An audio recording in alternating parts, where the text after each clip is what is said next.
9 1-800. We live in an age where the chance of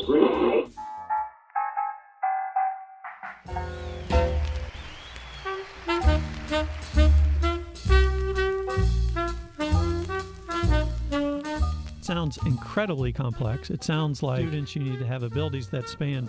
I'm really geeking out here.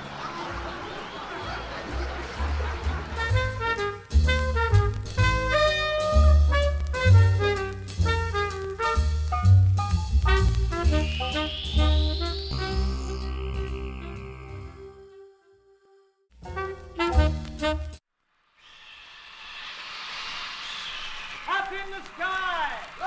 It's a bird! It's a plane! It's Superman!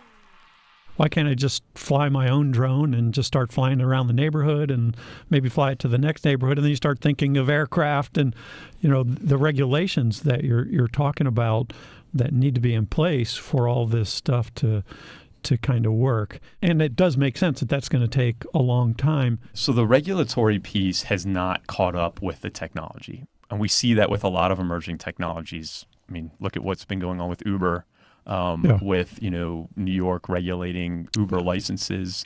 We've seen that with cybersecurity, right? You know, a lot of new technologies and the regulations aren't out there, social media, what have you. Drones are another instance of that where this technology is there. It's at people's fingertips. Can you go fly your drone into your neighbor's yard and set up a camera 6 feet off the ground? Well, certainly your neighbor wouldn't like it if you put a camera up on a you know, a tripod on their lawn. Mm-hmm. But people are flying drones into their neighbors' yards with cameras on them, and they look at it differently. The regulations on drones are really just modified versions of manned aircraft regulations, and they don't fit. Square peg in a round hole. We need people who understand the technology and understand the capabilities, probably to work with lawmakers to develop laws. And then we also need norms in our society that say, hey, you know, that may not have been against the law, but it was not right to do that. As you were talking about the me flying a drone into my neighbor's yard, there's obviously privacy considerations around that. Like you said, you know, in some instances, people would view that as a huge privacy invasion. Striding swiftly through the editorial department, Clark Kent steps into an empty storeroom and locks the door behind him. I think it's a technical term, but it's also because we're at Georgia Tech, we talk about swarms. I think, do you call those swarm robots, you know, where it sounds like the technical challenge you're talking about is the collaboration that needs to go on. Yeah. Let's say there's a wounded soldier and you need 3 or 4 or 5 of these smaller. Obviously, those drones are talking to each other and need to coordinate. That's the kind of the technical hurdles around that collaboration between the drones. That's certainly part of it. So how do 5 drones pick up a flexible payload like a person and ensure that, you know, they can maintain stable flight, ensure certain, you know, guarantees in terms of stability? This whole idea of cooperative flight control, where they're actually physically manipulating the same object with flexible characteristics, is a very difficult problem, and it's been studied in some very controlled contexts. But when you have something as flexible as a person, it gets very complicated, and a lot of the stability guarantees we've relied on for the traditional aerospace community cannot be made anymore. You know, I can imagine 4 drones picking up a heavy piece of iron or something that's not flexible. Right. It's pretty easy, but as soon as you have, particularly if you have a patient who's a huge amount of duress, and that adds an awful lot. We're not going to see it deployed anytime soon because there's still a lot of basic research problems that need to be solved in terms of constraints and how these vehicles fly the vehicle under the constraints of not trying to hurt the patient more than they already are. Superman came from another planet, a planet called Krypton, just before it exploded in space. A couple of years ago, a piece of the planet came to Earth like a meteor. Are those problems that you need to solve essentially mathematical problems and algorithms and things like devices? Is that the kind of research that you're talking about? Yeah, so there's 2 major areas. One is an algorithm side. So how do the vehicles communicate? What control systems are they running? What sensors do they need? And how does that sensor feedback play into the control loop? And that essentially becomes a math problem, detailed, complex math problem. And there's various algorithms to solve it. We've looked at bringing in machine learning algorithms, combining machine algorithms with more classical control algorithms. So we've done work in that area. The other big area that needs to be investigated are mechanisms. And being a mechanical engineer, at least part of my research in mechanical engineering, looking at how these drones actually connect to a person. How can they ensure that they can connect with nobody else to actually go physically connect them? That connection mechanism has to be extremely reliable. It has to be able to be executed autonomously and disconnected autonomously. I see. And also not injure a person. How does a machine connect to a person without possibly injuring him or her? That's another difficult question.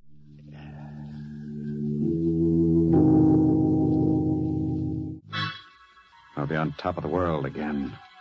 Kryptonite, Golden Slipper, Eddie. An overly used term is interdisciplinary, multidisciplinary, but clearly that's exactly what you're talking about. It's not just about the math. It's about having students and yourself that have expertise in a broad set. I mean, besides mechanical engineers, what are the kind of the skills of someone that would need to develop the kind of thing we're talking about? Yeah, so we need folks who know soft robotic mechanisms. So there's a whole class of robotics that deals with soft mechanisms that can interface with the human body without causing harm. I see. There's computer science in machine learning techniques. So, we need folks who know about Bayesian inference, who know about neural networks to handle that uncertainty that comes from that flexibility of the human. We need people who know about handling qualities of air vehicles, so that we can understand, how to guarantee stability in a cooperative framework. And we also need multi-agent control folks who know about tasking multi-agent systems and, the ability. We won't have a central planner. We'll have these vehicles that have to make decisions together. Just mention one word to him. Kryptonite. Why would we deploy Tarzan as opposed to drones? But maybe it's that persistent, the fact that the lifespan of Tarzan is, I think that's kind of where you started, months or years, and can be out there entirely on its own. And that's really the advantage over, because clearly drones could probably do some of the same kinds of things. Is that? Absolutely. And a lot of folks have asked us, well, what's the benefit over a drone? And the drone is certainly a capable platform, but the flight times are extremely limited. The ability of someone who doesn't know anything about a robotic system to operate one versus the other is different, right? So, someone who has a large farm, they're going to be more comfortable flying an aircraft or deploying an aircraft around their farm, not knowing anything about aircraft or regulatory, issues, or putting this relatively cheap robot that just kind of swings along and it makes sense how it works.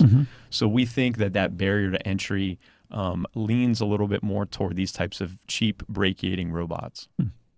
We're also focused a lot on algorithms too. So we have a lot of work with partners, and we're starting to grow that area of research in what's really called stochastic optimal control. And it's like a mouthful of technical mumbo jumbo, but really it's about how should autonomous systems make decisions under uncertainty, which happens all the time.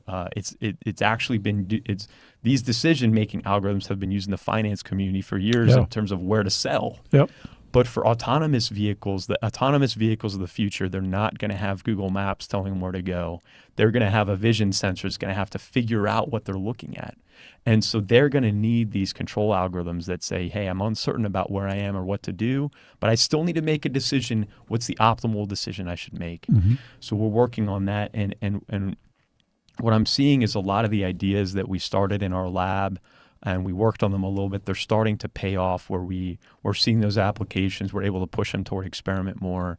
And that's been one of the best parts about, moving into the 7th, 8th year of my academic career, is watching those early investments transition into actual hardware experiments and technologies, and then also having the students who have that capability and that expertise to make that happen.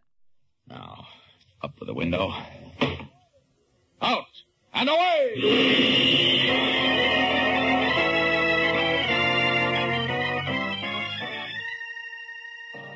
One of the things that I see is the barriers dropping between aerospace engineering, mechanical engineering, and all the time we get, because, a lot of high school students don't necessarily know what engineers do, but they're good in math and science, and so they, gravitate towards engineering, and then they have to decide, should I be an electrical engineer or mechanical engineer or aerospace engineer?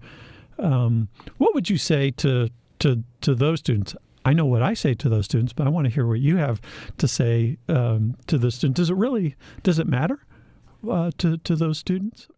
Exactly. It doesn't matter. I really don't think it does. I think about the students in my group. So many of my students have been mechanical engineers, and I put them on projects that are maybe more traditionally aerospace engineering. They're smart people. They learn what they need to know. If they have a rock solid understanding of the fundamentals, they understand calculus, right? My students understand circuits. They understand the basics of each discipline, which is what we teach here at Georgia Tech the first and the second year, the basics of each discipline. Then the specialized topics, they'll get a book and they learn it in a month, or I work with them one-on-one. And so as we see engineering evolving, these silos are disappearing. What I look for in my group is a really smart person. I was a physics major undergrad, and when I got to grad school, I knew nothing about lift curves, drag curves, wings. I knew what an airplane did, flown many airplanes, but I didn't really know how it worked. And so I had to spend a few months learning. It wasn't that bad. Yeah, well, I probably teed you up for that, because I couldn't agree with you more, because I think, again, for the audience out there that's trying to figure out whether engineering's for them, it is. It doesn't matter as much as it used to, because those lines are really, really blurry. And it's just a creative mind, an inquisitive mind that has some of these skills. There's just so many incredibly cool things out there. And you're talking about, 1,000 of them. I'm going to find a way to finish Superman tonight.